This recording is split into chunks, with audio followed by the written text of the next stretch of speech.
Silakan Pak Ilham dulu, baru Pak Asmun siap-siap. Silakan Pak Ilham. Pendek-pendek. Assalamualaikum Pak Fasli dan seluruh narasumber. Alhamdulillah sore ini mendapatkan pencerahan, pengetahuan tentang ranah rantau. Nggak terlalu panjang yang akan Ambo sampaikan. Pertama, terutama terkait dengan hubungan ranah dan rantau. Halo?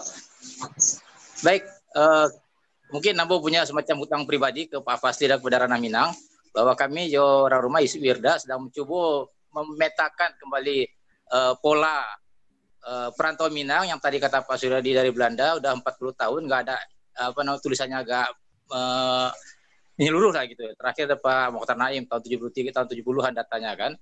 Kemudian tahun 50 tahun kemudian 2020 sekarang mungkin banyak hal yang berbeda, dan juga seperti kata Pak Emil Salim, kedepannya mungkin setelah era pasca konflik ini mungkin berubah lagi sekali lagi.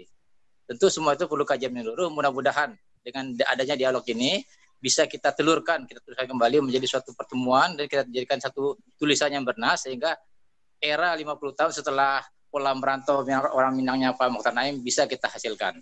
Yang kedua, kaitannya dengan pola tadi itu, bahwa kita perlu kembali mengkaji dan membangun hubungan ranah rantau dalam bentuk satu pertemuan atau dalam bentuk event-event seperti tadi ada yang dikatakan dari Malaysia, untuk para generasi penerus anak Minang yang mungkin pernah juga kita coba bangun di Jakarta tapi belum kesampaian secara intens, mengenalkan anak-anak generasi berikutnya dengan budaya Minang, dan ini merupakan pilihan rumah kita bersama.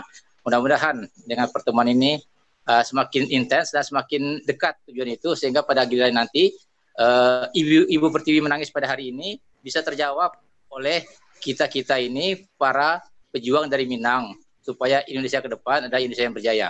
Hanya itu Pak Basri. Baik, terima kasih Pak Ilham.